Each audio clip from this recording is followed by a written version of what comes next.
Well, Happy New Year to all of you. This is Randy. New channel that we're starting up. It's called Life Lessons from a Retired Pastor. And today we find ourselves at Pigeon Creek County Park, not too far from our house here in West Michigan. And as you can tell, we are enjoying some beautiful lake effect snow. So when I thought about this channel and I was considering topics that we can begin with, the first one that came to mind is the act of communication. This is something that is tremendously lacking in today's society. So let's take a little bit of time today as we walk around the park in the snow and talk about some techniques that will help you, very simple techniques to apply that will help you become an excellent communicator. But before we do that, let me see if I can establish the setting. You just enjoyed the holidays with your family and you got into a nice conversation with your nephew. And during that time, you talked about the very issues that brought him the most interest. You sought to encourage him. You asked him questions as to how his life is going. And when it was all said and done, you realized you learned a lot about him, but he actually learned nothing about you. And you thought about it for a while and you said, was he unloving in the way he treated me? Was he selfish? Or was he simply immature? He was clueless. I mean, the kid is only 16 years old. Well, let's fast forward that and realize most adults are absolutely no different. They never grow up. They don't show any interest in the affairs of others because all they are is consumed about their own personal lives. And as a result, they have some heart issues, but oftentimes it might not just be the heart, it's the inability to be an effective communicator. As a matter of fact, studies have shown that the number one cause leading to divorce within a marriage is the inability to communicate effectively. So why does this happen? How can we become a better communicator? How can we seek to encourage others and honor God in our communication? So before we get to some of the techniques of excellent communication, we need to start at a foundational level. And being a good communicator has to start with having a loving heart. And the Bible says an awful lot about this. As a matter of fact, you probably heard that the two greatest commandments are to love God and to love our neighbor as we love ourselves. The problem is we love ourselves more than we oftentimes love our neighbor, and that's not right. As a matter of fact, the Bible says that if we don't love those whom we see, we can't love God whom we don't see. Another great and very convicting verse comes from the book of Philippians chapter 2 that says we need to consider other people more important than we do ourselves. Quite often in communication, we consider ourselves more important than we do other people. I think of the book of Romans where it says that love is the debt that is never paid. These are great verses, and these are great ways through communication that we can show our love for others. You see, we talk about loving other people through sacrificial acts of service, and that, of course, is true. But what we oftentimes overlook is that one of the greatest ways we can love other people is through effective communication. Effective communication from a loving heart is telling that person, you are interesting to me. What you are saying is something I'm concerned about. I want to give you the most valuable gift I can give you at this time, and that is my time. And right now, with the time that we are spending together, you are the most important person to me. You got to realize there are so many hurting people out there, and most people keep all their pain bottled up inside. And an effective communicator can only allow a person to share their concerns, but an effective communicator can also make someone feel very special. And if individuals are special in God's eyes because they're all made in His image, regardless of who they are, they need to be special in our eyes as well. And we can show that love, if we have that love in our heart, by knowing how to be a good communicator. Let's say you have the right heart, but you're looking for some more tools to be an effective communicator. Let me give you three as this snow is starting to pick up on me right now. Number one, ask probing questions. Probing questions are a technique simply designed to gauge a person's interests, their thoughts, and their feelings. So you're asking questions, and then based upon what they're giving you in return, you're going down those roads. Watch their body language. Look for volume of words. Listen for tone of speech. Be careful about areas that might be too sensitive. They'll let you know that. Don't go too deep if the conversation doesn't warrant that. But find out the things that they're interested in and then discuss those particular topics. People enjoy talking about themselves.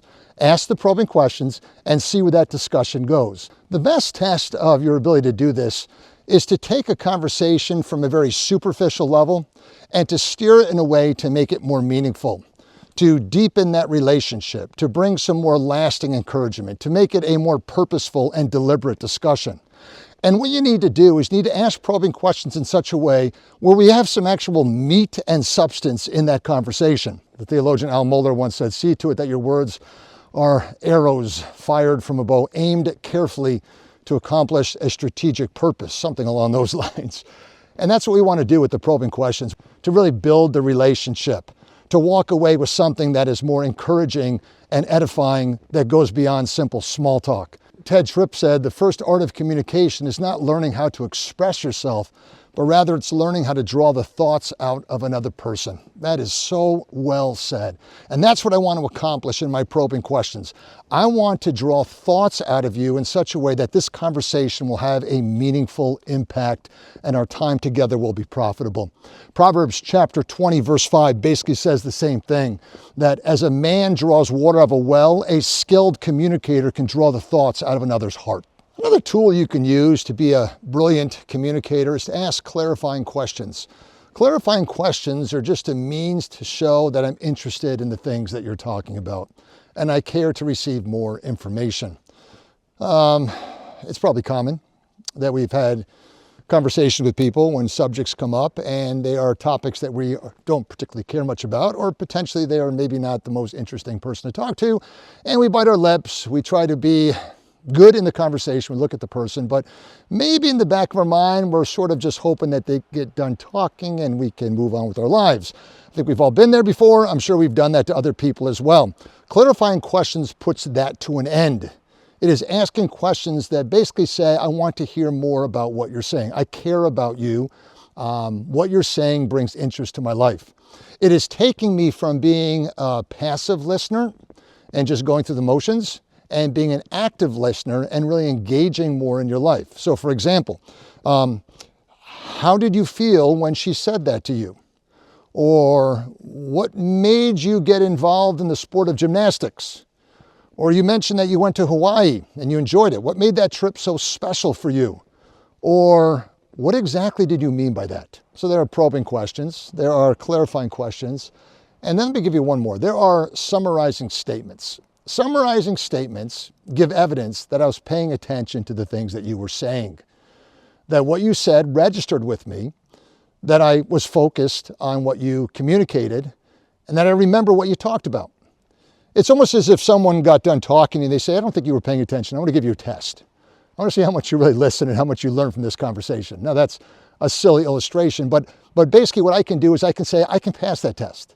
And I'm not going to do it in that mechanical type way, but I'm going to do it in a creative way by reciting back the things you said to me by way of summary in statements that not only show I was listening, but also show that I'm interested in what you communicated. So for example, based upon X, Y, and Z, I understand why you're saying this. Or based upon X, Y, and Z, how did that make you feel? Or based upon X, Y, and Z, what do you plan to do next? Ken Hughes once said, listen well, and you will prove to be an excellent conversationalist. So as we wrap things up, I want to encourage you to be an excellent communicator. Be deliberate in your conversations. Know the difference between cheap talking and genuine communication. Express interest in another person. Don't interrupt them. Stop what you're doing and give them your eye contact and full attention. Look for ways to build someone up. Look for ways to encourage them.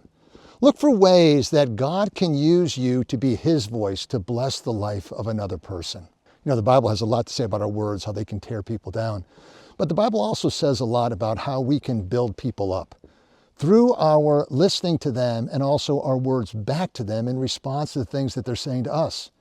I love the verse from Ephesians chapter 4, verse 29.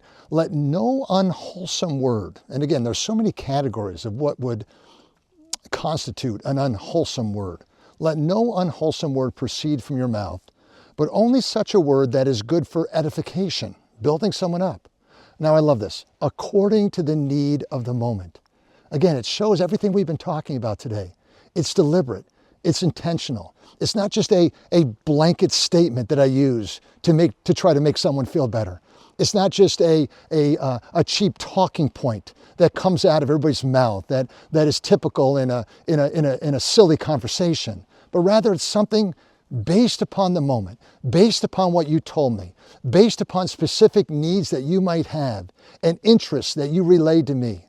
I want to share those words to edify your heart so that, the verse ends, it may give grace to those who hear. That's our goal, to breathe grace into another person's life.